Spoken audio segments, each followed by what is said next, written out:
Mr. Sudhakaran, you're joining us on the broadcast as well. What can we expect as the black box has been recovered and more details will now come to light clearly over what went wrong in that 30-second window between takeoff and crash? Yes, the secrets are today entrapped within the black box. The good thing about this whole episode is that we have a video evidence of the last minutes leading up to the crash. That's very important. And that video actually speaks more, because generally we don't get the last few seconds of the crash. Here we are able to see it. So there are a couple of points that we need to understand here.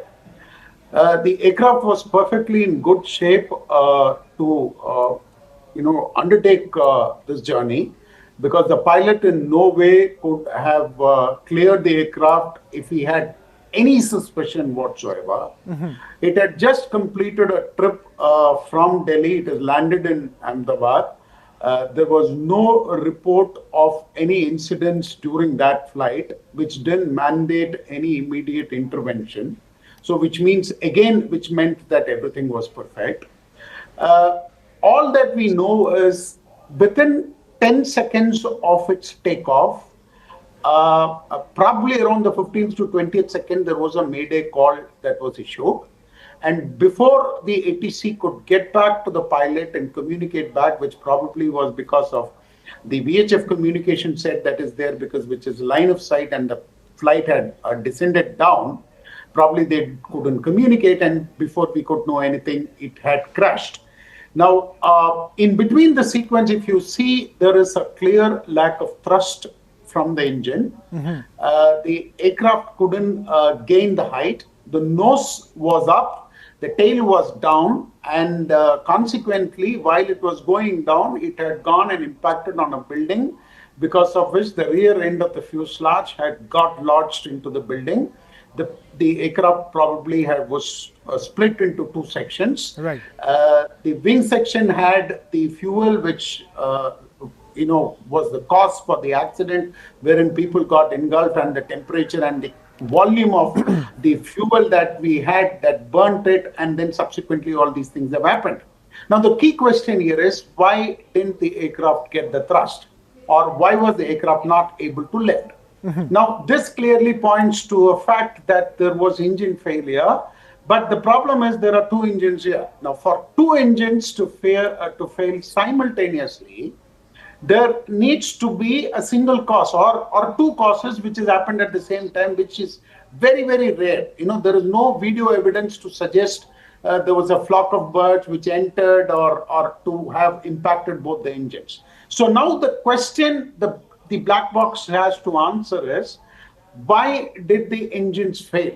Or why were the engines not able to give the desired level of thrust? Right. So, as in aircraft accident or incident probing, we adopt what is called as the Swiss cheese model, wherein we talk about multiple layers of cheese with holes in it getting aligned perfectly. That's when a perfect accident happens. Right. It is not because of any one factor. So here again, there seems to be a series of factors which has started from one cause, which I will come to later, as to why the engines didn't develop the thrust. So the engines obviously have not developed the thrust. The landing gears were down because of the fact that the pilot must have observed that it has not got the adequate lift that it should get, and therefore if it needs to go for an emergency landing, it cannot go for a retracted undercarriage, and therefore the undercarriage was down, which again contributed to the fact that it induced greater drag on the aircraft, at such a lower altitude. This again, if you look at it, the maximum weight, the takeoff weight, it was almost at the periphery, right? Add to this lack of thrust and add to this the landing gear, which means that we were cooking up a disaster there. Now add to this two more factors.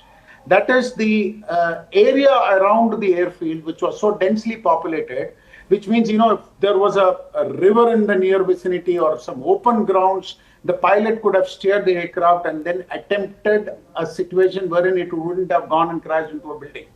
So, if you look at it, there are series of 5-6 layers already. Add to this, there is something that I've been trying to work on since afternoon, which is the battery pack of the 787-8. This was known to create fire incidents, and the aircraft was grounded around 2013 for the same reason. And Boeing did a retrofit of these aircrafts, and they did three things. And the three things are, they did a titanium-based battery enclosure, they created some vent ducts, and they did some fire containment insulation mechanisms. Right. But this didn't alter the chemistry of the battery per se.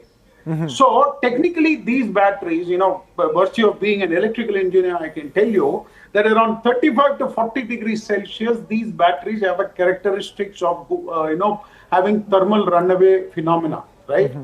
Now, today, if you specifically look at it, Delhi was experiencing a temperature of around 44 degrees to 46 degrees on the tarmac.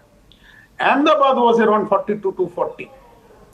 If the aircraft is parked without the cooling system of the base in place, the temperatures could run anywhere between 50 to 60 degrees inside. Right.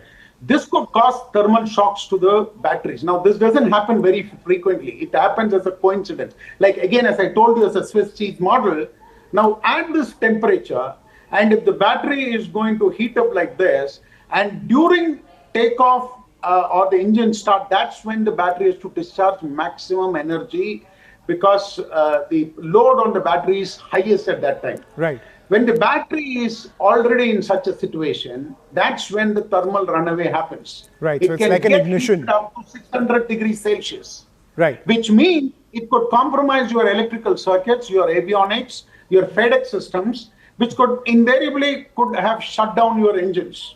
Right.